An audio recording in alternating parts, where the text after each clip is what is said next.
네, 여러분 안녕하세요. 강필승입니다. 오늘은 25년 하반기 건강보험공단 자기소개서 및 교육사항 경험 경력 기술서 해설을 해드리려고 이렇게 영상을 촬영을 합니다. 문항별로 굉장히 상세하게 풀이를 해드릴 겁니다. 저희는 철저하게 NCS 기반으로 해설을 해드리고요. 왜 그렇게 해야 되냐? 결국에 우리가 평가받는 거는 NCS 능력 중심 채용에 적합하게 작성을 했는지 이거든요. 때문에 거기에 맞춰가지고 문항에서 요구하는 점수 포인트에 따라가지고 작성을 해줄 필요가 있다. 그런 관점으로 보시면 되겠습니다. 미리 말씀드리지만 영상이 좀 길 겁니다. 길기 때문에 내가 특히 어려워하는 부분이 있다 하시면 타임라인에서 찾아가지고 보시면 더 좋을 것 같습니다. 그런데 내가 놓치는 부분이 있을 수 있기 때문에 전체 문항 다 일단 한번 쭉 보시는 거를 적극적으로 권합니다. 일단은 저희 블로그에 요 해설 글이 올라가 있고요. 요거를 같이 보면서 설명을 드리도록 하겠습니다. 이번에 정말 역대급 대규모 채용입니다. 자세한 채용 인원은 여기 하단 링크 들어가서 직접 보시면 되겠고요. 정말 많이 뽑으니까 보건기간 준비하시는 분들은 반드시 지원을 하셔야 되겠습니다. 서류 7배수, 장애보험 5배수인 거는 뭐 똑같으니까 알고 계실 거고요. 필기시험은 이번에 2배수로 줄었습니다. 사실 건강보험공단 채용이 지금까지 학생분들 보면은 자기소개서, 즉 서류와 면접에 비중을 많이 두고 계셨는데 이제 잘못하면 필기에서 컷오프 당할 수도 있는 그런 게 됐습니다. 2.5배수랑 2배수는 차이가 좀 크거든요. 수치상으로는 0.5지만 체감 난이도가 훨씬 올라갑니다. 잘 봤다는 느낌을 좀 받아야 되는 거고요. 시험 보고 나왔을 때 9월 26일 금요일에 발표가 나고 면접은 약 한 달 뒤인 10월 20일에 시작을 합니다. 참고로 말씀드리면 저희 면접 특강은 필기 합격자 발표 후에 신청을 받고요. 바로 교재랑 교육 영상 배포를 시작을 하니까 20일 토요일에 여러분들 필기시험 보고 나왔을 때 면접반 어떻게 운영되는지 홍보 영상을 유튜브에 업로드를 할 겁니다. 그때 봐주시면 되겠습니다. 면접은 공단 본부에서 이번에는 진행할 예정이라고 하네요. 자, 자세한 내용은 공고 참고하시면 될 것 같고요. 이제 본격적으로 입사지원서 작성 가이드 시작하도록 하겠습니다. 교육사항, 경험, 경력, 기술서, 자기소개서, 내문항 순서대로 말씀을 드리도록 하겠습니다. 교육사항이랑 경험, 경력사항은 그 입사지원서 작성하는 방법을 알려주는 PDF 공단에서 게시했잖아요. 거기 보면 잘 나와 있기는 한데요. 좀 더 그 이해하기 쉬우라고 실제 학생분의 예시를 가지고 왔습니다. 백문이 불여일견이라고 한번 보는 것만 못하다 예시를 좀 보여드리도록 할게요. 잠깐 멈춰서 봐주시면 될 것 같고요. 별도의 설명이 필요 없습니다. 이런 식으로 작성해주면 되는 겁니다. 학교 교육은 이렇고요. 그다음 직업 교육도 이렇게 과목명 디테일하게 그대로 써주고 뭐 배웠는지 내용 작성해주면 되겠습니다. 그 다음은 기술서입니다. 확대를 조금 했고요. 실제 합격자분의 작성 예시를 가져왔습니다. 경험 사항, 경력 사항은 위에 교육사항 쓰신 것처럼 간단하게 작성해 주시면 되고요. 일단 기술서를 쓰고 요약하는 방식으로 하셔도 괜찮습니다. 기술서는 본인의 경험, 경력에서 직무 기술서의 능력 단위에 해당하는 업무를 추출해서 작성하시면 됩니다. 무슨 말이냐면 여기 분홍색으로 표시한 것들이 기술서에 나오는 개념입니다. 능력 단위를 가져온 거고요. 우리가 통상 이제 작성 방법에는 이렇게 개조식과 서술식으로 나눠지는데요. 서술식으로 써도 합격 많이 하십니다. 그러니 무조건 이렇게 개조식으로 작성해야 된다는 강박은 가지실 필요는 없습니다. 참고하시고요.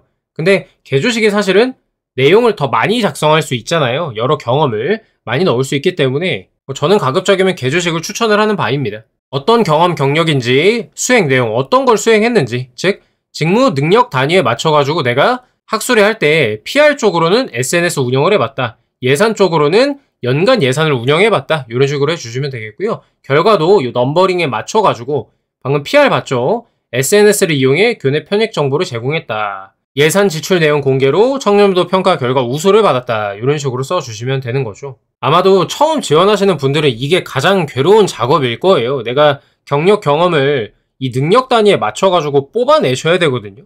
최대한 박박 긁어가지고 쓰셔야 되기 때문에 생각을 좀 많이 해보시고요. 일단은 능력 단위를 쭉 써놓고 거기에 연결 지을 수 있는 것들이 있는지 성찰을 해보시고 작성해 주시면 좋을 것 같습니다. 두 번째, 온라인 유통 판매와 같은 경우에는 결과에 대부분 수치를 이렇게 퍼센테이지로 넣어줬거든요. 객관적인 지표로 얘기를 해줘야 설득력이 높아지기 때문에 가급적이면 이렇게 작성하시는 게 좋겠고요. 만약에 이 수치화가 어렵다 하시면은 위에처럼 이렇게 편익 정보를 제공했다, 문서를 관리했다 이런 식으로만 작성하셔도 크게 문제가 되지는 않습니다. 서술식도 보면요, 건보 인턴을 했던 경력으로 이렇게 작성을 한 건데요. 마이오피스라는 소프트웨어를 쓰거든요. 내부망 이름인데 그거를 이제 직접 해봤다 하면서 문서관리 능력과 조직의 능력을 길렀다라고 했고요. 내방민원 응대는 뭐 당연히 고객 응대 능력이겠죠. 그래서 고객과 소통하는 방법, 경청과 공감의 중요성 이런 것들을 배웠다라고 써준 것입니다. 그래도 건강보험공단은 제가 알기로는 나름 서류를 디테일하게 읽어줍니다. 평가를 할 때. 때문에 서술식으로 작성을 하셔도 문제가 되지는 않으니까요. 만약에 내가 경력 경험이 적어가지고 너무 빈약해 보일까봐 걱정되시는 분들은 이렇게 서술식으로 작성하시는 것도 한 방법이 되겠다라고 이해해 주시면 됩니다. 자, 이제 자기소개서 해설 시작하도록 하겠습니다. 매년 그렇듯이 면접 문항으로 봐도 손색 없습니다. 잘 써주셔야 되겠고요. 다만 소재 걱정은 하지 말아라. 제가 맨날 강조하죠. 현직이든 병원에서 근무하든 공기업 인턴을 했든 보건소 계약직이든 아르바이트든 학창시절 동아리든 팀 프로젝트 경험이든 어떤 걸로 쓰시든지 문항에서 요구하는 거에 맞춰서 잘 써주면 합격하는데 문제가 없습니다. 때문에 아래 문항 분석해 드리는 거를 잘 보시고요. 요구하는 내용 맞춰서 써주시고요. 다만 직무기술서 능력 단위와 관련 있는 경험으로 당연히 작성을 해주셔야 되겠습니다. 바로 위에서 본 경험 경력 기술서 작성하는 모먼트가 왜 중요하냐면 직무기술서의 능력 단위를 기준으로 이미 내 경험 경력을 정리를 하셨을 거란 말이죠. 그러면 그게 내 필살기거든요. 내가 가장 내 역량을 잘 발휘할 수 있는 총알들입니다. 그래서 자기소개서 작성하실 때도 대부분 그 내용들로 가져다가 쓰실 거란 말이죠. 어차피 위에 기술서를 잘 작성을 해 놓으셨으면은 거의 직무 단위에 맞게끔 여러분의 소재가 들어갑니다. 그래서 조금 괴로우시더라도 기술서를 가급적이면 먼저 작성을 해주시는 게 좋겠고요. 여기서 말하는 핵심은 내가 꼭 회사 경험이 없더라도 걱정하지 마셔라. 팀 프로젝트나 아르바이트, 동아리 이런 걸로도 합격이 가능하니까 시작부터 쫄고 들어가실 필요가 없다라는 점 말씀을 드리는 거예요. 저희 풀이를 맨날 이제 찾아주시는 분들이 가장 좋아하는 부분이 여기인데요. 매 채용마다 지원하시는 분들을 위해서 제가 안내를 해드리는 건데 그간의 문항과 비슷해서 소재를 돌려막기가 가능한 것들을 제가 알려드리려고 합니다. 유사한 역대 문항들끼리 묶어봤습니다. 물론 본인이 지난 자소서들을 어떻게 작성했냐에 따라 달라지겠지만요.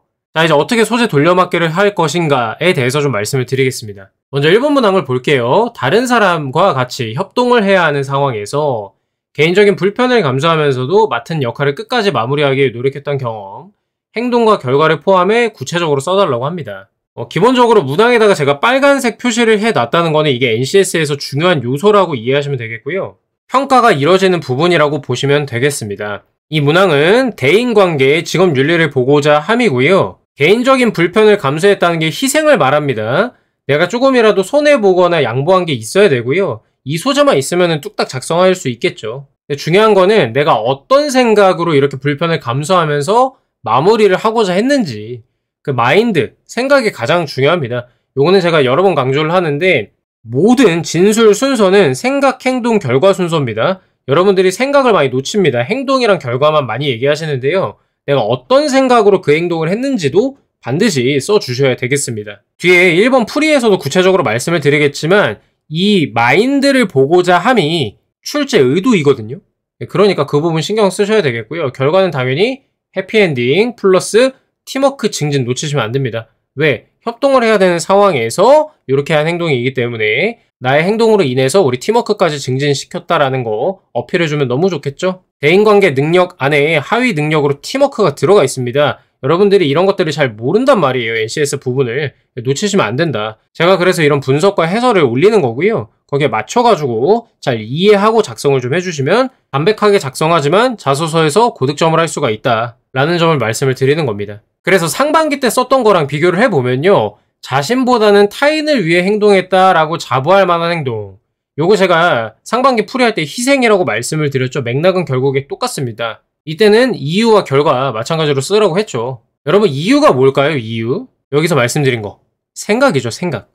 상반기 때는 그렇게 행동한 생각과 결과, 즉 생각, 행동, 결과를 쓰라고 얘기를 해놨단 말이에요. 근데 지금은 그렇지 않아도 생각, 행동, 결과를 써주셔야 되는 거 잊지 마시고요. 희생뿐만 아니라 협동까지 들어가 있기 때문에 지난 상반기보다 문항이 조금 더 어려워졌다라고 분석할 수가 있겠습니다. 그래서 어떻게 쓰셔야 되냐, 25년 상반기 때 쓰신 분들은 타인을 위해 행동했다, 이게 희생인데 요거를 개인적인 불편이 어떤 부분이었는지에 대해서 생각을 해보고 작성해 주시면 좋겠고요. 24년 상반기 같은 경우에는 본인만의 입장을 추구하는 구성원과 함께 과업을 진행했던 경험, 이게 뭐예요? 다른 사람과 협동을 해야 되는데 본인만의 입장을 주장하니까 제가 불편하잖아요. 감정적으로. 이게 다 들어가 있는 문항이에요. 여기는 대인관계에 조금 더 초점이 있었죠. 원활하게 과업을 진행하기 위해 어떤 노력을 했냐. 이건 좀 대인관계에 맞는데 맡은 역할을 끝까지 마무리하기 위해 어떤 노력을 했냐. 이거는 문제 해결이나 직업윤리 쪽의 책임감으로 좀 어필할 수 있는 부분입니다. 그래서 작년 상반기는 좀 대인관계에 초점이 조금 더 가 있다면 이번에는 성과를 내기 위해 어떤 노력을 했는지, 즉 성과, 결과 쪽으로 조금 더 얘기를 해줘야 된다. 보면은 여기는 그 업무 결과가 아니라 상대의 반응을 물어봤잖아요. 그러니까 대인관계 문항이라는 거거든요. 이런 맥락을 좀 잘 이해하셔야지 동문서답이 안 되고 점수를 잘 받을 수 있는 내용으로 작성할 수가 있는 겁니다. 1번이라 조금 자세히 설명해봤고요. 2번부터 좀 빠르게 가겠습니다. 자, 2번 문항입니다. 신뢰를 기반으로 타인에게 좋은 영향을 주거나 누군가로부터 믿을 수 있는 사람이라는 피드백을 받았던 경험에 대해서 그 경험이 본인에게 어떤 의미였고 느꼈던 점을 포함해서 구체적으로 쓰라고 합니다.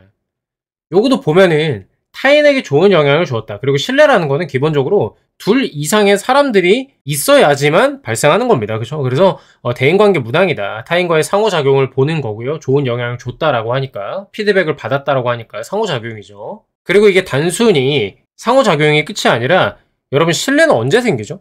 이 사람을 조금 일정 기간을 두고 지켜봤을 때 반복적으로 일관되고 믿을 만한 행동을 하는 사람한테 우리가 신뢰가 생기잖아요. 그죠?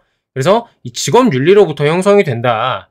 직업윤리에는 대표적으로 정직, 근면, 성실, 책임감, 봉사정신, 원칙준수, 준법성 이렇게 6가지가 있거든요. 그런 행동들이 반복적으로 나타날 때 이 사람을 신뢰할 수 있는 거잖아요. 얘가 엄청 성실해. 맨날 10분씩 일찍 와서 사무실 청소를 하네, 인턴인데. 그죠? 그러면 내가 인턴으로서 상사님들한테 신뢰를 받을 수 있잖아요. 그런 것들을 얘기를 하는 겁니다. 그래서 이 신뢰라는 개념이 단순하지 않다. 이런 기간적인 거, 반복된 행동, 이 뒤에서 설명할 거예요. 그런 것들이 내포가 되어 있다는 걸 좀 이해해 주셔야 되겠고요. 그래서 핵심은 어떻게 돌려막을 거냐는 거거든요. 지금까지의 역대 문항들을 보시면 윤리의식, 꼭 지켜야만 하는 규칙, 높은 수준의 도덕성, 가치관이나 신념을 바탕으로 올바르다고 생각한 행동, 이런 식으로 직업 윤리에 대한 거를 다뤄왔단 말이죠. 그래서 그간 작성한 이런 행동을 통해서 신뢰를 쌓았다고 돌려막기 하셔도 괜찮습니다. 교수자용 가이드북 직업윤리 쪽에 말씀드린 대로 요 6가지가 나오거든요. 요거 중에 하나를 골라가지고 작성하셔도 괜찮다. 왜? 이게 결국에는 우리가 NCS 기반의 채용이기 때문에 평가관들이, NCS 교육을 받은 평가관들이 익숙한 내용으로 써주는 게 눈에 잘 들어올 거 아니에요. 그래서 조금이라도 익숙한 거, 그래서 이해가 잘 되는 것들을 작성해 주시는 게 좋겠다. 저는 이렇게 좀 권하고요. 근데 뭐 신뢰를 형성할 수 있는 방법은 다양합니다. 제가 밑에도 자세히 설명을 할 건데 납득만 잘 되면 꼭 직업윤리로 쓰지 않아도 괜찮다. 이 말씀을 드릴게요. 어쨌든 핵심은 이전에 내가 작성한 거를 바탕으로 신뢰를 형성했다. 그렇게 돌려막으셔도 된다라는 겁니다. 그리고 지금 잠깐 멈춰서 보시면요. 역대 문항들 한번 쭉 읽어보실래요, 여러분? 뭐가 보이죠? 1번 문항 해설 들으셨으면은 생각, 느꼈던 점, 그렇게 생각한 이유, 올바르다고 생각한 이유, 보이시죠? 생각, 행동, 결과를 제가 왜 강조하는지. 문항에서 이게 중요하니까 물어보는 겁니다. 그러니 기본적으로 생각을 쓰라고 안 해도 짧게라도 왜 내가 어떤 생각으로 그런 행동을 한 것인지 작성을 해줘야 글이 매끄럽게 전개가 된다는 점을 알고 계셔야 되겠습니다. 이런 원리를 잘 이해하셔야지 자소서가 어렵지 않게 다가오는 거거든요. 이 뒤에 영상 쭉 보실 때 요거에 예민하게 좀 반응해 주시면 더욱 이해가 잘 되실 것 같습니다. 3번입니다. 전형적인 문제 해결 문항이고요. 이전과 다른 접근을 통해, 즉 치환하면 창의적 문제 해결 경험, 기존의 일과 관련한 미래에 발생할 수 있는 문제를 예방했던 경험, 접근을 시도한 이유와 결과를 포함해서 쓰라고 합니다. 요 콤마 앞에까지가 행동이죠. 그러니 뒤에 생각, 결과를 물어보고 있습니다. 그래서 제가 밑에 작성해놨죠. 문제 해결 문항이다. 창의적 문제 해결에다가 문제를 예방한 경험이다 라는 거고요. 기존에 보시면은 문항들이 역할 분담이 정해지지 않은 집단 과제를 먼저 시도해서 해결해본 경험, 이때도 꼭 역할 분담뿐만 아니라 이때 먼저 시도해서 해결하는 과정에서 창의적인 접근을 했다면 돌려받기가 가능하겠죠. 내가 어떤 소재로 썼냐에 따라 다르다는 말이 이런 건데요. 상반기 때 내가 이 시도해서 해결한 과정이 창의적 문제 해결 과정이라면 이번에 갖다가 돌려받기 하셔도 괜찮고요. 24년 하반기 같은 경우에는 아예 대놓고 흔히 가는 길 외에 본인만이 선택하고 도전한 경험이 있냐, 즉 창의적인 거를 해본 적이 있냐라는 질문이었고요. 이때는 적응이긴 하지만 다각적으로 접근, 새로 접하게 된 상황에 다각적으로 접근했다라니까 참신한 방안으로 문제를 해결한 걸 또 물어보고 있다. 이 말이 그 말입니다. 기존 3번 문항에다가 창의적인 방법으로 접근한 소재가 있으면 돌려막기 하셔도 괜찮고요. 중요한 거는 미래에 발생할 수 있는 문제를 예방한 것이 추가가 됐습니다. 그래서 어떤 문제가 예상됐는지, 어떤 점에서 예방했는지를 반드시 써줘야 된다. 기존과 달라진 점이 그런 부분이고요. 그래서 조금 더 어렵죠. 요소가 하나 추가가 된 것이기 때문에. 분량은 동일한데 요소가 추가됐다는 거는 다른 군더더기 설명이 빠져야 된다는 얘기가 되겠습니다. 네, 마지막 4번입니다. 현재 가지고 있는 지식, 기술, 경험을 바탕으로 각 약점을 강화 및 보완한 경험에 대해 객관적인 지표를 포함해서 서술해 달라고 합니다. 결국엔 자기개발 문항입니다. 조직이해라고도 제가 설명을 해놨는데 직무기술서, 즉 우리 조직에서 필요한 능력에 대해 이해를 하고 있어야 되기 때문에 이렇게 표현을 했고요. 그리 중요하진 않고 강점 강화, 약점 보완 두 가지 모두가 있다면 둘 다 쓰시는 게 좋겠습니다. 분량 배분이 좀 빠듯할 겁니다. 그래서 잘해 주셔야겠고요. 뒤에 예시를 좀 보고 설명을 드리도록 할게요. 이따가. 역대 4번 문항 보면은 다 필요한 역량을 기른 경험입니다. 그래서 약점이 요거였는데 이렇게 길렀다라고 돌려막기가 가능합니다. 약점이라고 나왔다 해서 너무 겁먹으실 필요가 없고요. 사실은 저는 뭐 이게 동전의 양면 같습니다. 강점을 강화했다, 약점을 보완했다. 그게 그 말 아닙니까? 사실은 역량을 디벨롭 시키기 위해서 어떤 노력을 했냐 이거거든요, 결국에는. 그래서 제가 이렇게 써놓은 겁니다. 결국에 내 역량 두 가지를 묻는 게 아닌가, 그렇게 분석을 했고요.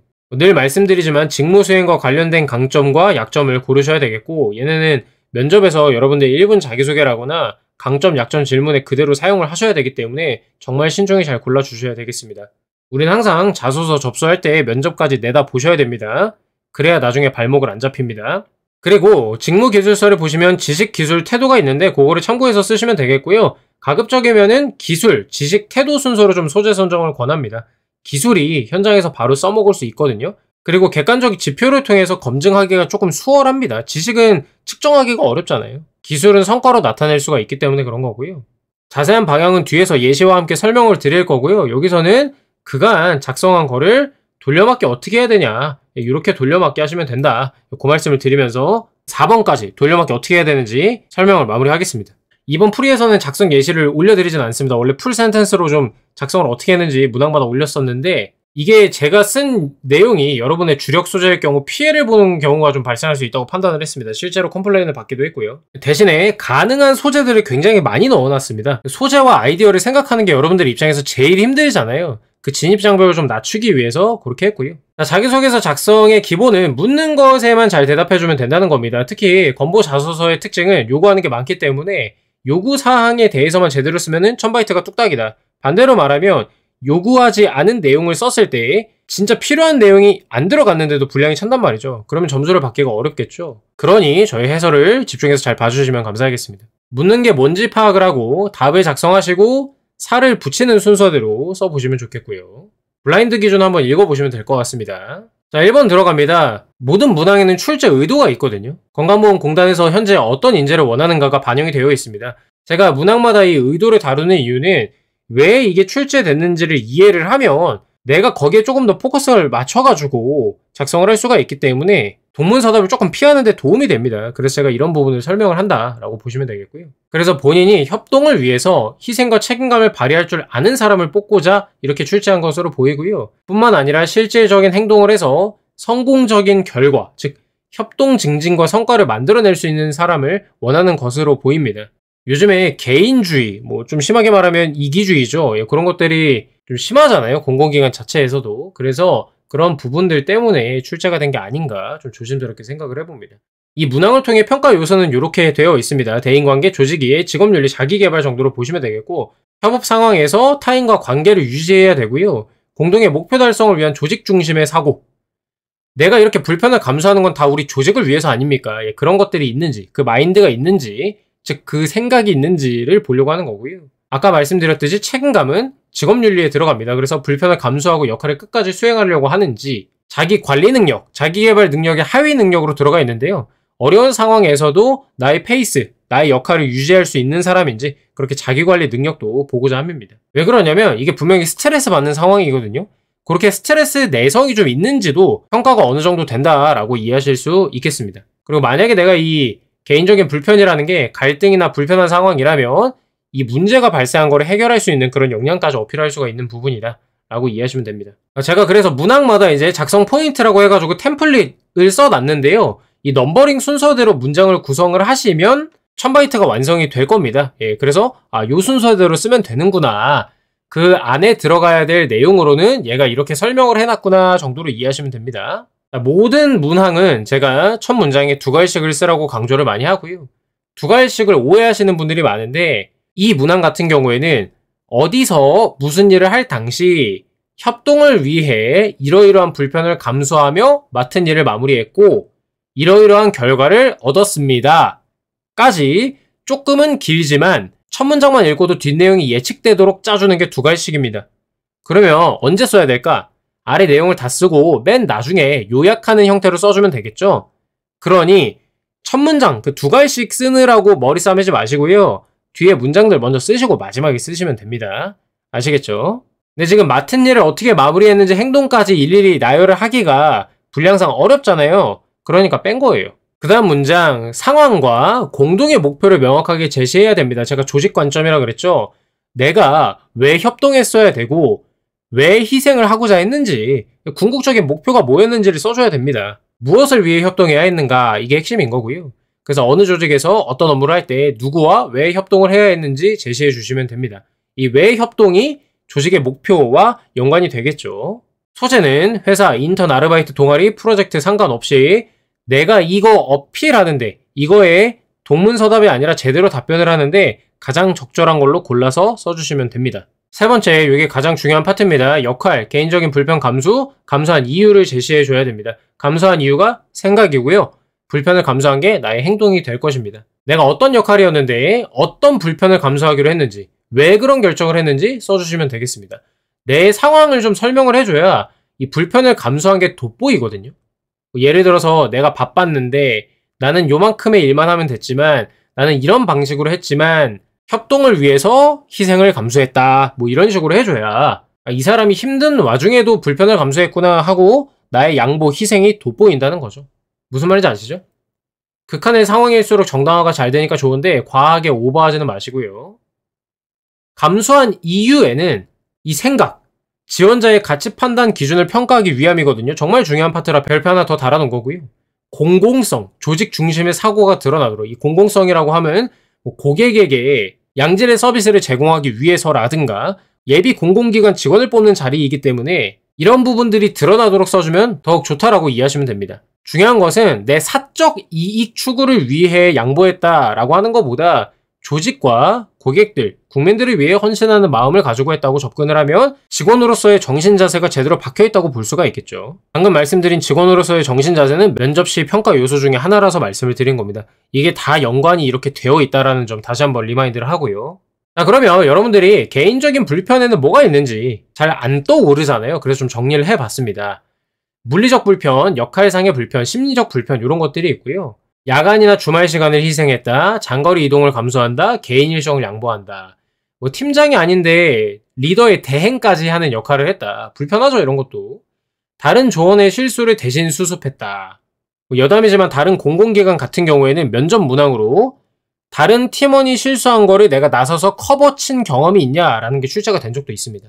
참고하시고, 타인이 맡은 업무를 대신 처리했다. 심리적인 불편에는 좀 대인관계적인 측면이 있습니다. 소극적인 팀원과 일하면서 답답했다. 의견 충돌을 감수하면서 조율했다. 부정적인 반응을 감내했다. 내 방식 대신 타인의 상대의 방식을 선택했다. 뭐 이런 것들이 해당이 되겠고요. 옆에 딸린 설명들도 조금 더 이해하는 데 도움이 되니까요. 나중에 다 읽어보시면 좋겠습니다. 그리고 불편을 감수한 이유도 쓰기 어렵죠, 여러분. 그냥 뭐 희생해야 될 것 같아서, 조직을 위해서 이렇게 쓸 수가 있는데 조금 더 디테일하게 써줘야 되겠습니다.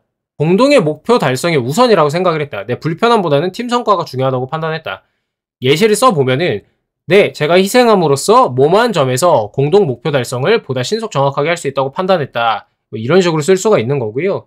조직 구성원의 혼란 방지, 내가 빠지면 안 되는 상황이었다거나, 팀워크 분위기 유지, 분위기 악화를 피하고 원활한 협업을 위한 선택, 공공기관 가치 실현, 공공성, 책임감, 형평성 등의 가치를 지키기 위해 그렇게 했다라는 것도 방법이 되겠고, 개인 성장의 기회로 볼 수도 있다. 이런 불편을 나의 성장의 기회, 향후 조직에 기여할 문제 해결 능력을 기를 수 있는 거라고 생각을 했다. 뭐 이렇게 하는 것도 방법이 되겠습니다. 그래서 구체적으로 어떻게 행동했는지, 어떤 행동을 했는지 구체적으로 설명해 주시면 되겠고요. 반복적인 노력, 주도적인 태도 등이 드러나는 표현들로 작성을 해라. 뭐 이런 것들이 해당이 되니까 한번 읽어보시면 되겠습니다.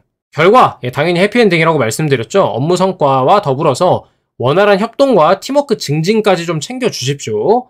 문항의 의도가 협동이잖아요. 그거 꼭 챙겨주셔야 되겠습니다. 문항에서 요구하는 건 당연히 나의 희생이 협동과 조직 성과에 기여했다는 증거입니다. 그래서 목표 달성, 처음에 언급한 목표 달성과 더불어서 팀워크가 끈끈해졌다, 증진됐다 이런 것까지, 대인관계까지 챙겨주시면 좋겠습니다.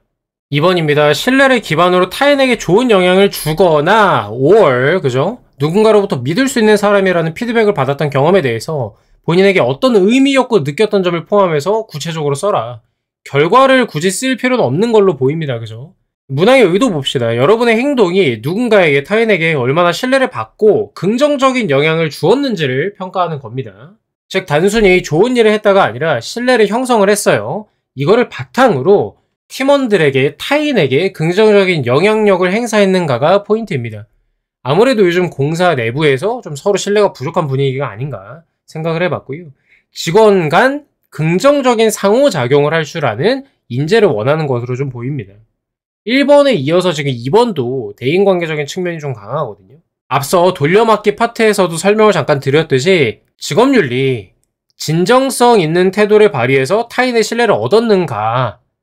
자고로 우리 회사에 들어올 인재는 남으로부터 신뢰를 받을 줄 아는 사람이다. 그런 사람을 원한다. 라는 메시지가 담겨 있는 거고요. 대인관계 능력, 신뢰를 얻는 데서 그치지 않고 그 관계를 통해 타인에게 긍정적인 영향까지 미칠 수 있는 그런 시너지를 발휘할 수 있는 사람을 뽑고자 합니다.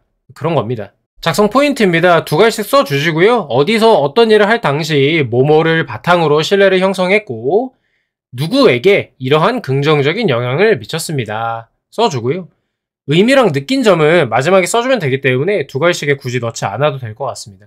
마찬가지로 상황을 제시합니다. 그 상황을 설명을 해주실 건데요. 왜 신뢰가 중요했는지 이유를 간단히라도 좀 써주면 좋을 것 같아요. 그래야 그 다음 문장에서 내가 신뢰를 쌓기 위해 한 행동들이 자연스럽게 좀 연결이 되거든요. 예를 들면은 조직에서 신뢰가 중요한 이유는 협업 효율을 높일 수 있다. 책임을 분산시킬 수 있다라는 거. 업무 분산으로 이어질 수 있죠. 임파워먼트, 권한 이양, NCS 대인관계 능력이 나오는 개념이고요. 그 다음에 조직 몰입도도 향상이 됩니다. 신뢰가 두터운 조직일수록 소속감, 안정감이 높아지잖아요. 그런 여러 가지 이유가 있습니다. 그래서 어떻게 내가 신뢰를 받았는지, 신뢰는 예측 가능한 반복 행동과 일관된 태도에서 비롯되거든요. 즉 신뢰는 한 번 잘한다고 얻어지는 게 아니라 지속적으로 성실하게 약속을 어기지 않고 불편한 상황에서도 책임감을 발휘하는 사람에게 생깁니다. 예를 들어서 우리 1번 문항에서 개인적인 불편을 감수하는 그런 모습들이 반복이 되면 신뢰가 또 형성이 될 수가 있겠죠. 주변 사람들이 나를 왜 믿었을까? 어떤 모습을 일관되게 보였기 때문일까를 중심으로 좀 성찰해 보시면은 방향이 보이실 거라고 생각을 합니다. 기본적으로 이 문항은 NCS 대인관계 능력 안에 하위 능력 중에 팀워크가 있거든요. 그 파트에서 솔선수범이라는 개념이 나옵니다. 남들이 하기 꺼려하는 거를 나서서 하는 거. 그게 전반적으로 깔려있는 문항이라고 보시면 되겠습니다. 그래서 이 문항을 잘 준비를 해놓으면 면접 때 솔선수범했던 경험을 얘기해라 라고 했을 때 바로 가져다가 쓸 수가 있는 그런 메커니즘이라고 보시면 됩니다. 그래서 신뢰를 받게 된 행동에는 뭐가 있냐, 뭐 이런 것들이 있으니까 한번 읽어보시고요. 일관된 약속 이행, 꼼꼼한 태도로 실수를 줄인다, 늘 상대의 입장을 고려하는 태도를 보인다, 위기 상황에서 리더십을 보인다. 굉장히 다양합니다. 그래서 제가 일부러 여기는 직업윤리에서 조금 타파한 다른 일반적인 것도 넣어놨습니다. 이렇게 실수를 최소화해서 완전 무결한 업무 스타일은 직업윤리까지는 아니잖아요. 근데 어쨌든 이런 것도 신뢰를 받는데 도움이 되기 때문에 멘트들까지 좀 써놨으니까요. 보시면 되겠고요. 자, 그러면 이제 신뢰를 받았어. 어떻게 타인에게 좋은 영향력을 발휘했는지, 그래서 믿을 수 있는 사람이라고 피드백을 받았는지가 중요하겠죠. 그래서 이 신뢰를 기반으로 좋은 영향을 준다라는 말이 되게 저는 추상적으로 느껴졌습니다. 좋은 영향을 준다는 게 뭔 소리야? 해석을 해보자면 나를 신뢰한 누군가가 내 말이나 행동에 따라서 긍정적인 방향으로 변화한 거를 좀 얘기하면 되지 않을까라고 생각을 했고요. 이거는 조직에서의 사례면 좋겠지만 정말 없다면 친구 간의 사례로 작성하셔도 괜찮을 것 같습니다. 예를 들면은 이런 게 있죠. 조언 수용을 유도했다. 평소 나를 믿던 동료, 친구, 고객이 내 말에 따라 결정을 바꿨다라는 거. 후배가 진로 고민할 때 포기하려다가 나의 제안대로 이미 신뢰는 쌓은 상황이에요. 관련 교육을 수강하거나 실습에 참여하는 등 적극적으로 진로를 탐색을 했다. 수급자, 환자, 보호자가 처음에는 치료를 거부했지만 나의 세심한 안내에 따라 치료를 받기로 결정하고 협조했다. 이거는 요양직 분들이 좀 쓸 수 있는 얘기가 될 것 같고요. 그런 것들이 있습니다. 업무 과제 방식을 변경했다거나 갈등 조율을 중재했다, 주도했다라거나 과제에 임하는 태도가 적극적으로 변화했다거나 원칙을 준수하는 행동을 유도했다거나 이런 게 좀 많은데요. 예를 들면 이런 거죠. 민원응대 절차를 철저히 준수해서 시간이 걸리더라도 세세하게 안내를 해줬다. 그랬더니 편법으로 응대하는 동료들도 나처럼 이렇게 프로세스를 준수했다. 긍정적인 영향이잖아요. 근데 제가 여기 집중이라고 해서 작성을 해놨는데요. 이 문항에서 영향력을 발휘했다는 것과 긍정적인 피드백을 받았다는 거는 전 별개가 아니라고 생각을 합니다. 긍정적 피드백이 뭔가요? 좋은 영향을 주었다는 근거잖아요. 내가 좋은 영향을 줬을 때, 넌 정말 믿을 수 있는 사람이야 라고 얘기를 해줬다, 피드백을 줬다 라는 것도 가능하겠죠. 그래서 아래처럼 이 좋은 영향력을 발휘한 사례들을 언급한 다음에 실제로 이러한 결과가 있었고 나에게 믿을 수 있는 사람, 믿고 따를 수 있는 사람이라면 신뢰를 표현해줬다 정도로 한 문장 간단하게 덧붙여주면 될 것 같습니다. 그러면 문항에서는 A or B를 요구를 했지만 우리가 작성할 때는 A and B로 작성을 할 수가 있는 거죠. 문항에서 요구하는 것들을 촘촘하게 이렇게 챙겨줄 수가 있습니다. 그 다음에 나에게 어떤 의미였고 느낀 점, 이거 제가 별표 쳐놨는데요. 단순히 개인의 성찰로만 끝나면 많이 아쉽습니다. 본인에게 어떤 의미였고 느꼈던 점이 뭐냐 이렇게 물어보고 있는데 어떤 의미였냐라는 거는 그 경험이 나의 행동 기준, 가치관 정립, 일 처리 방식 등에 어떤 영향을 줬는가가 내포가 되어 있는 것이고요. 느꼈던 점, 이 감정, 느낀 감정 자체보다는요. 이게 직무수행, 대인관계, 조직생활에 어떻게 반영이 되어 있는지, 이후에 내가 직무수행하거나 대인관계 맺거나 조직생활을 할 때 어떤 행동을 하게 되었는지, 이 사람이 조직에 알맞은 인재로 바뀌었는지, 느낀 점이 있으면 사람이 바뀌잖아요. 그렇게 되었는지를 보고자 함입니다. 아시겠죠? 그냥 느낀 점 쓰고 끝내는 파트가 아니다 이 말이에요. 이걸 놓치시면 안 되겠고요. 어떤 의미인지와 느낀 점 이런 것들을 쓸 수가 있겠죠. 신뢰 기반 업무 태도를 정립하게 됐다. 성실하고 책임감 있는 태도가 결국 신뢰로 이어진다는 걸 깨달았다. 매사 솔선수범하는 태도를 갖게 되었습니다. 뽑고 싶죠 여러분. 이런 거라는 거예요. 나 하나의 행동이 조직 전체에 영향을 미친다는 거를 깊이 깨달았다. 분위기를 바꿀 수 있다는 점을 체감했고 매사 주도적, 협력을 지향하는 태도로 임해야겠다는 다짐을 한 계기가 되었다. 커뮤니케이션, 상대방을 먼저 이해하고 조율하는 태도의 필요성을 인식을 했다. 그래서 협업을 할 때 경청하는 태도를 더 강화해야겠다는 결심을 했다. 공공성 또 한 번 나오고요. 감정보다는 기준과 절차를 우선해야 된다는 점을 체감했다. 일관된 서비스를 제공하기 위해서는 임직원 모두가 원칙을 철저히 준수해야 함을 다시 한번 확인할 수 있었습니다. 이런 얘기가 있고요. 지속적으로 자기 개발을 꾸준히 해야겠다라는 생각을 했다라는 것도 가능하겠습니다. 3번입니다. 3번이랑 4번은 설명이 그렇게 많이 필요한 부분은 아니라서요. 빨리 다루고 마무리하겠습니다. 이전과 다른 접근을 통해서 기존의 일과 관련한 미래에 발생할 수 있는 문제를 미리 예방했던 경험에 대해서 시도한 이유와 결과를 포함해 써달라고 합니다. 행동, 생각, 결과 순서입니다. 문항 의도, 단순히 문제 해결 경험이 아니고요. 창의적 해결, 예상되는 문제가 있어야 되고 예방했다는 얘기까지 나와야 합니다. 그 창의적 해결안을 선정한 기준, 판단 기준, 분석이겠죠. 어떤 분석을 통해서 판단을 했는지 플러스 결과까지 제시해야 하는 굉장히 빡센 문항입니다. 그 내용 하나하나 쓰시면은 1000바이트 끝날 거예요. 근데 실제 경험만 있다면 쉽게 작성할 수 있는 문항이다. 아까 초반부에 돌려막기 어떻게 해야 되는지 설명 잘 드렸었죠. 핵심은 문제에 대한 해결을 잘하는 사람뿐만 아니라 문제가 터지기 전에 문제 자체가 안 생기도록 기존의 방식보다 좀 더 효과적이고 효율적인 방식을 제시할 수 있는 사람을 원하는 것으로 보입니다. 그러니까 문제를 사전에 발굴해가지고 예방적 차원의 조치를 할 수 있는 사람을 뽑고 싶다 이 얘기예요. 그래서 정보 능력, 기존 방식에 미흡한 점, 발생할 수 있는 문제를 사전에 분석할 줄 아는 그 능력이 필요하고요. 문제 해결이죠. 선제적 대응을 위한 최저건을 도출할 수 있어야 되겠습니다. 일단은 두 갈씩에 어디서 무슨 일을 할 때 어떤 창의적인 방식을 도입해서 어떤 문제를 선제적으로 예방했는지 써주시면 되겠습니다. 흐름이 뻔하기 때문에 여기서는 작성 가능한 소재에 따라서 그냥 스토리텔링을 쭉 보여드릴게요. 이 순서대로 나와야 되고요. 마지막에 결과 써주면 됩니다. 자, 2번. 상황, 기존의 방식이 뭐였는지, 변화를 시도한 이유 써주고요. 창의적인 방안과 접근 근거를 써주면 됩니다. 요거랑 달라요. 수많은 방안 중에 왜 이걸 선택했는지를 써주는 거예요. 다시 2갈씩 써주고요. 요약해서. 이런 상황이었는데 원래는 이렇게 했어요. 근데 이런 문제가 터질 것 같아가지고요. 요런 대안을 마련했는데요. 수많은 대안 중에 그거를 택한 근거는 요거예요. 그래서 결과는 이렇게 됐어요. 써주시면 됩니다. 이해되셨죠? 네, 좋습니다. 자, 그래서 팀 프로젝트, 동아리, 아르바이트, 인턴 회사에서 발생할 수 있는 문제로 리스트업을 좀 해놨는데, 사실 여기 회의록 부제 같은 경우는 인턴이나 아르바이트 이런 데도 갖다가 쓸 수 있어요. 분류는 그냥 제가 임의로 한 거니까 참고만 해주시고요. 몇 개만 볼게요. 아르바이트. 교대할 때 구두로만 인수인계를 진행하는 게 원래 방식이었어요. 중요사항 전달 누락으로 업무의 차질이 예상이 됐습니다.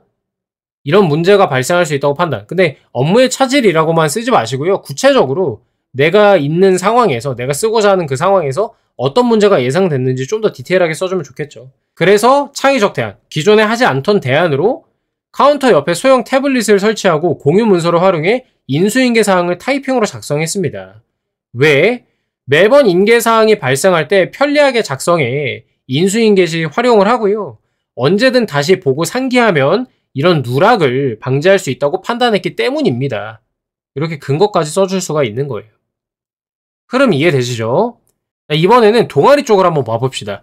정기 모임 했을 때 회의록을 안 쓴 거예요. 기존의 방식이 이래요. 그러다 보면 어떻게 돼? 진행 상황 공유가 어렵고요. 모호하죠.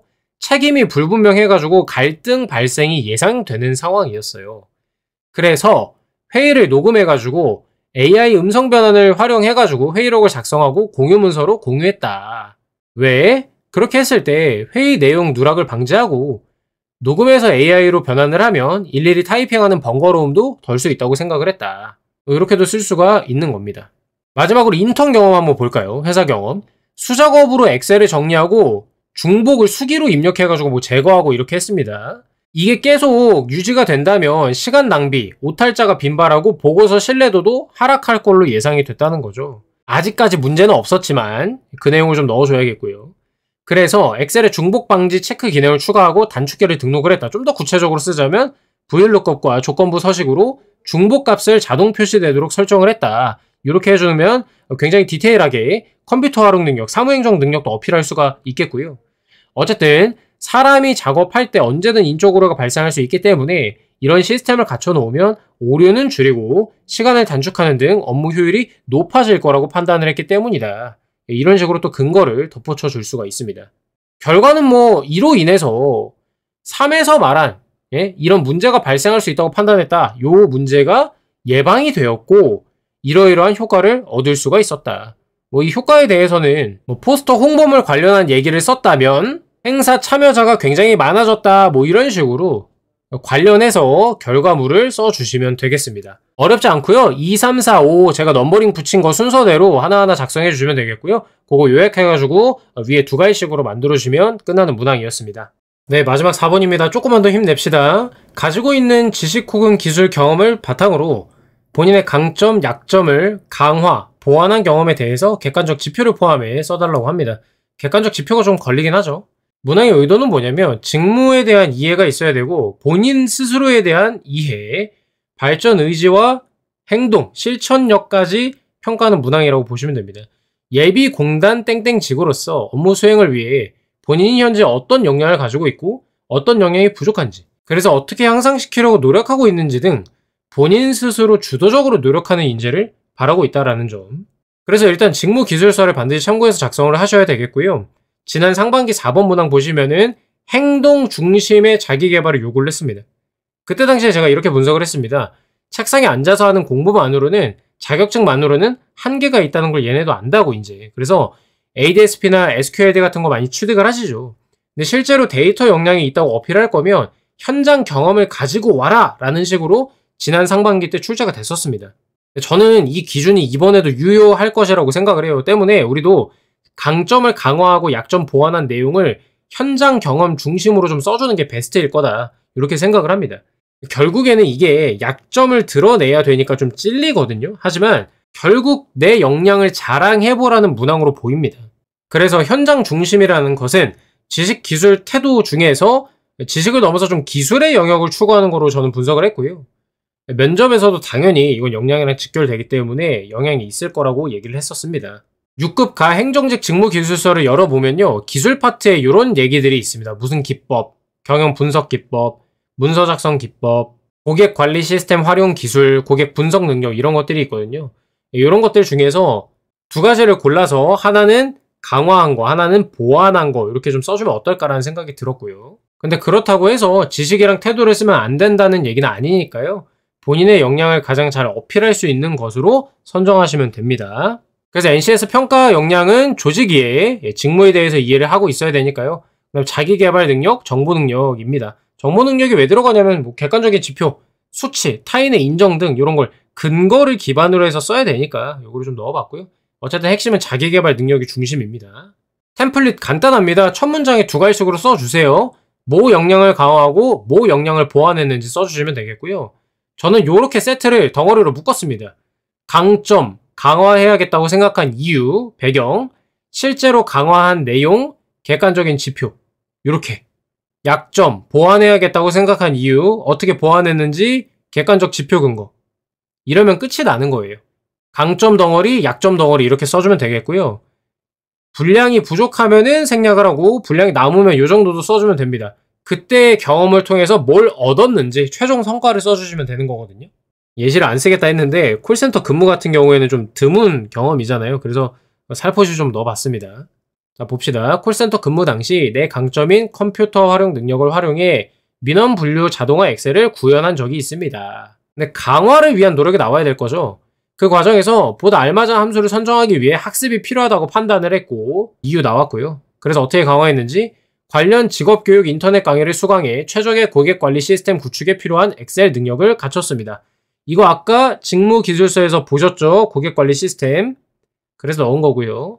객관적 지표 나옵니다. 이제 시스템을 구축하고 활용하자 상담 대기시간은 평균 7분에서 3분으로 줄었고 수치 담당자께서 타 부서에도 전파해야 할 시스템이라고 극찬을 해주셨습니다. 이렇게 상사의 인정, 객관적인 지표죠. 객관적 지표가 꼭 숫자일 필요는 없습니다. 이렇게도 가능하고요. 그러면 쓰기가 참 쉬워지죠. 남의 말 그냥 빌리면 되니까 거짓말로 써도 되잖아 이 정도는. 약점 갑니다. 또한 파트장님으로부터 전화 응대 시 발음이 부정확하다는 피드백을 받았습니다. 발음이 부정확해? 그럼 고객 응대 능력에 문제가 생기겠죠. 바로 나옵니다. 명확한 발음은 원활한 민원 응대를 위한 기본 요소라 생각해 보완을 결심했고 하루 20분씩 녹음 및 교정 훈련을 실시했습니다.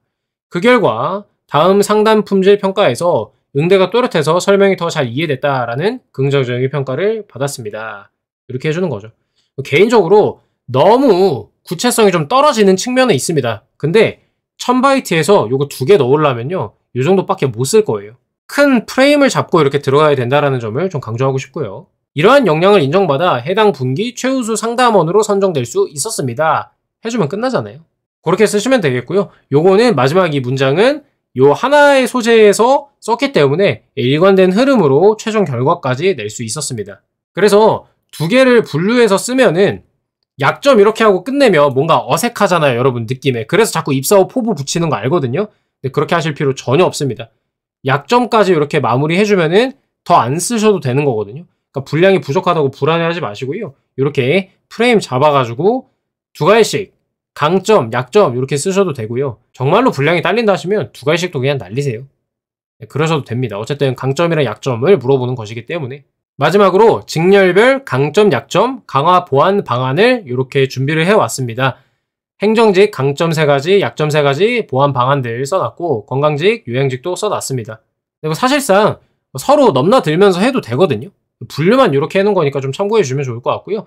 요거는 블로그 글에 다 들어가 있는 내용이니까 여러분 아이디어 얻으실 때 참고하시라고 갖다 놨습니다. 굳이 시간상 말로 설명은 하지 않겠습니다. 자, 이렇게 해서 45분 동안 너무 고생 많으셨고요. 잘 들어주셨죠? 이 타이밍에 좋아요랑 구독, 구걸 한번 하겠습니다. 좋아요, 구독 한 번씩 눌러주시고요.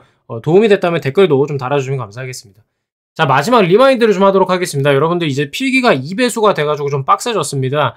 건보 좀 저는 개인적으로 좀 쉽다고 얘기를 해왔습니다. 사지선다의 의소문만 출제가 되기 때문인데요. 저희 필승의 NCS 유튜브 재생 목록에 들어가시면 민간 경력자 채용 피셋 상황 판단과 자료 해석 문항이 한 500개 정도가 되어 있습니다. 제가 무료로 해설에 다 올려놓은 것이고요.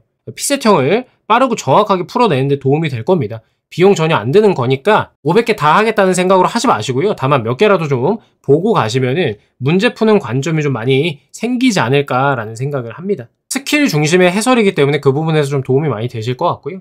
건보법도 영상이 있는데 그거 20년에 처음 건보법 도입될 때 제가 만들었던 영상이니까요. 그거는 보지 마세요. 건보법이 달라져가지고 틀린 부분도 있을 겁니다.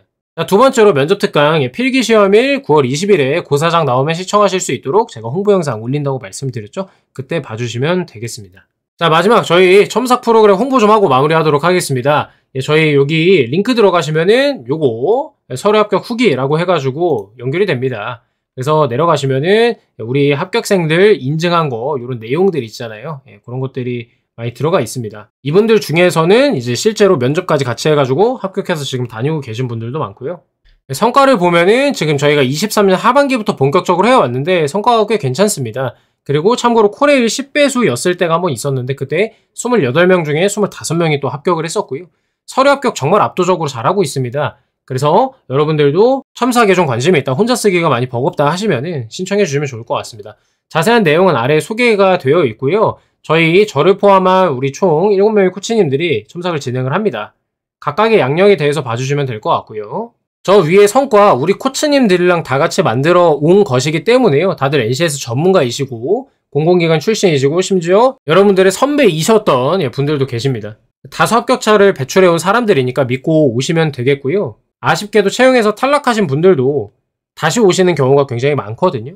저희는 아시다시피 서류, 필기, 면접을 다 케어합니다. 그래서 NCS 전문가이다라고 다시 한번 강조하고요. 피드백이라 함은 NCS 10개 영역, 오늘 제가 풀이한 거 보셨겠지만 NCS 10개 영역에 기반해서 적절한 소재인지 판단을 하고요. 채용 평가 기준에 맞게 코멘트하고 문장을 수정해 드리는 역할을 합니다. 그래서 대피를 하지 않는다라는 게 좀 핵심이고요. 대피를 함은 노베이스 작성을 얘기를 합니다. 저희한테 경력, 이력만 던져주고 작성해 드리거나 그러진 않고요. 여러분들이 작성해 오신 걸 바탕으로 바로 제출할 수 있게끔 만들어 드리는 거를 목표로 하고 있습니다. 다만 딱 봤는데 제출했을 때 좀 어려움이 있을 것 같다 하면은 논의를 거쳐가지고 다시 한번 작성해 달라고 요청을 드립니다. 그런 거는 2회 첨삭으로 치지 않고요. 저희가 이게 2회 첨삭부터는 문항당 3만원 비용이 추가로 발생한다. 이거는 장치를 마련해 놓은 건데 뭐 예를 들면 이런 거죠. 이제 저희가 이미 협의를 해가지고 다 완성본이 나왔는데 갑자기 소재를 바꾸고 싶다라고 하거나 그러면은 저희가 이걸 엎어버리고 다시 써야 되는 거잖아요. 그런 거에 대해서는 추가 비용을 받는다. 이런 안전장치를 상호간에 좀 만들어 놓은 것이고요. 일을 하는 입장에서 빨리빨리 끝내면 좋겠죠. 그래서 원큐에 끝내기 위해 정말 많이 노력을 합니다. 그래서 여러분들이랑 소통을 많이 진행을 하고 가장 역량이 잘 드러날 수 있고 무엇보다 면접까지 바라볼 수 있는 그런 자소서로 만들어서 제출할 수 있게끔 최선을 다해서 도와드릴 예정입니다. 보완이 필요하다면 카톡으로 해당 경험, 당시의 상황, 본인이 그렇게 행동한 이유 등 필요한 부분을 여쭤보면서 저희가 진행을 합니다. 이게 아시다시피 자소서가 퍼즐 맞추듯이 좀 논리적으로 안 맞는 부분들이 분명히 있거든요. 그런 부분들을 해결하기 위해서 소통을 진행을 할 겁니다. 그러니 당연히 완성도가 높고 면접 대비도 깔끔하게 되겠죠. 저희 문항당 6만원인데요. 내문항 전체 할 때는 22만원으로 진행을 합니다. 뭐 상반기에 고지했듯이 하반기에 가격 인상이 조금 있고요. 그간 너무 저렴하게 해왔기 때문에 양해를 좀 부탁드리고요. 그럼에도 다른 데에 비해서 많이 저렴할 것입니다. 인원은 일정상 뭐 저희가 이렇게 뭐 진행을 하긴 할 건데요. 뭐 빨리 선착순이기 때문에 빨리빨리 연락을 주시면 될 것 같고요. 마감되면은 마감됐다고 저희가 안내할 거니까 편하게 카톡으로 문의를 주시면 되겠습니다. 제출 분량에 맞게 작성해서 보내주시는 게 원칙인데요. 플러스 마이너스 10% 정도는 좀 허용을 합니다. 근데 1000바이트인데 막 2000바이트 보내고 이러시면 좀 곤란하겠죠. 그래서 조금 내려오시면은 여기 건보 전용톡 첨삭 문의라고 되어 있는 링크로 들어오셔가지고 연락을 주시면 되겠습니다. 네, 마지막으로 요거 한 번만 더 강조하고 끝내겠습니다. 자소서 매년 그렇듯 면접 문항으로 봐도 손색이 없다. 잘 쓰자. 소재 걱정하지 마라. 쫄지 말라고 말씀드렸죠. 동아리, 프로젝트 경험, 아르바이트로도 충분히 합격 가능하니까요. 최선을 다해서 저희가 가이드해 드린 대로 끝까지 준비해가지고 잘 제출하시기 바랍니다.